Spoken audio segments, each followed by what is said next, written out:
ஆன்மீகத்துல கடவுள் நிறைய சோதனை கொடுக்கிறாரே, ஒரு பக்தனுக்கு தான் அதிகமாக சோதனை வருகிறது. அது ஏன்? இது கேட்கறவங்க எல்லாருக்குமே இந்த கேள்வி கேட்கணும்னு இருந்திருக்கோம் மனசுல. 100% எல்லாருக்கும் இருக்கும்.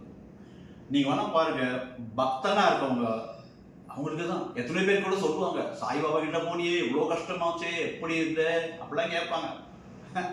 எந்த கடவுள் கிட்ட போனாலும் வரும். Because test is my taste. இது எல்லா கடவுளும் சொல்றது தான். டெஸ்ட் கொடுப்பாங்க. ஒருத்தரை ஒரு எக்ஸாம் வைக்கிறாங்களே, இப்போ 11th வைக்கிறா, 12th வைக்கிறா, இல்லை 8வது சில பேர் வைப்பாங்க. இந்த மாதிரி எதுக்கு எக்ஸாம் வைக்கிறான்னா, டு ப்ரொமோட் பண்ணாத அது பண்ணுறதுக்கு டெஸ்ட் வச்சதானே வருது. அதே மாதிரி நம்மள ஆன்மீகத்தில் ப்ரொமோட் பண்ணுவதற்காக கடவுள் கொடுக்கிற டெஸ்ட் ஃபார் அவர் பெனிஃபிட், நம்மளுக்காக அது ப்ரமோட் பண்ணுவதற்காக. எப்பவுமே ஒன்று, யாருமே எனக்கு ஏன் சாமி கஷ்டம் கொடுத்தீங்கன்னு கேட்பாங்களே தவிர, காரு, பங்களா, பணம், ஹஸ்பண்டு, ஒய்ஃபு, குழந்தை எல்லாம் நல்லா இருந்தா, சாமி என்னையே சாமி தேர்ந்தெடுத்து இது மாதிரி சுகமான வாழ்க்கை என்னையே சாமி யாராவது கேட்டிருக்கோம்? யாரும் கேட்க மாட்டாங்க.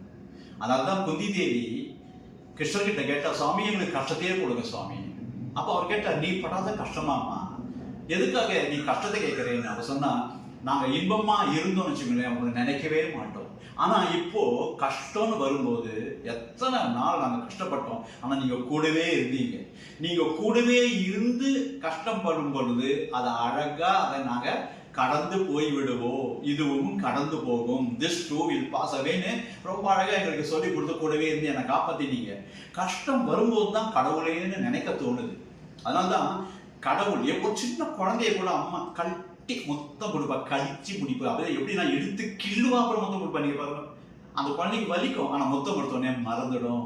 அதே மாதிரி தான் நம்ம சத்யசாயி டிவோட்டிஸ் நிறைய கஷ்டப்படுறாங்க அப்படின்னா, இந்த அம்மா கிள்ளின அம்மா மொத்தம் கொடுக்காம இருக்க மாட்டா. கட்டாயமா கட்டி அணைச்சு அவனுக்கு மொத்தம் கொடுப்பா அப்படின்னு நினைச்சா, இந்த கஷ்டம்லாம் எவ்வளவு கஷ்டமான குடுசாமி அப்படின்னு தோணும். பகவானுடைய கிஸ் வாங்கணும்னா எவ்வளவு பெருமை, அது தூக்கி வச்சுடுவாரு. அதனாலதான் கஷ்டம் வரும்போது கட்டாயமா நம்ம கடவுளை நினைக்கணும். ஒரு சின்ன எக்ஸாம்பிள், என்ன அழகா சத்யசாயி பாபா சொல்றாரு பாருங்க.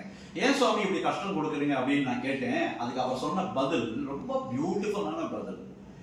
இப்போ டிசம்பர் மாசம் வந்துட்டுனா எல்லாரும் புது கேலண்டர் இந்த கேலண்டர் மோகம். நாட்டாம் கடையில, செட்டியார் கடையில போயிட்டு வாங்கும்போது, ஏன்பா இந்த வருஷத்துக்கு கேலண்டர் போட்டியான்னு கேட்டு வாங்கிட்டு வருவோம். வாங்கிட்டு வந்துருக்கோமா எல்லாரும் வாங்கிட்டு வருவோம்.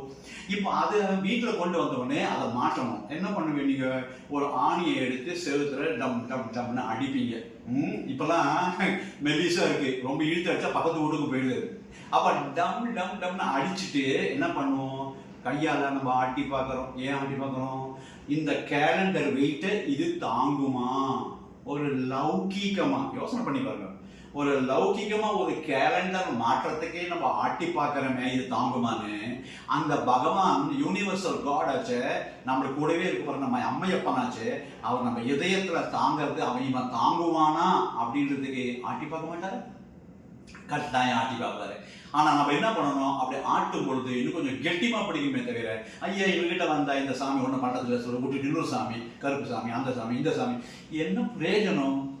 யோசனை பண்ணி பாருங்க. கரெக்டா? சோ எப்படிலாம் அவருக்கு நம்மளுக்கு மேல இன்னொன்று, நம்மளுக்கு கஷ்டம் கொடுக்குறாங்கன்னா அவருடைய கண்ணு நம்மளை பார்த்துடுத்துன்னு அர்த்தம். அவருடைய தீர்க்கமான பார்வை நம்மளுக்கு கிடைச்சிடுதுன்னு அர்த்தம். டெஃபினட்டா we will come out of all this.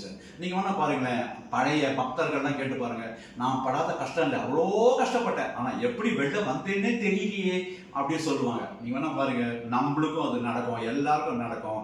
கஷ்டம் வரும் பொழுது அதை தாண்டி அப்படி வெளில வரணும். ஒரு சாதாரண ஒரு தங்கத்தை கூட நெருப்புல போட்டு காய்ச்சி அடிச்சு அடிச்சு அடிச்சு பண்ண பிறந்தானே நல்ல தங்கமா ஆபரணமா இருக்கு. அதே மாதிரி ஒரு கரும்பை உள்ள வச்சு கசக்கி பிழிஞ்ச பிறந்தானே நல்ல ஜூஸ் வருது. அதனால நம்மளை கசக்கி பிழிஞ்சு நல்ல ஜூஸ் ஆக்கி நல்ல தங்க ஆபரணமாக்கி இந்த உலகத்துக்கு சமுதாயத்துக்கு சேவை பண்ணடா கண்ணுட்டு நமக்கு போட்டு அனுப்புவாரு. இதுதான் best. So take this clue from this. கஷ்டம் வரும்போது எல்லாருக்கும் ஹாப்பியா இருக்கணும். ஏன்னா இந்த கஷ்டம் கண்டினியூஸா இருக்காது.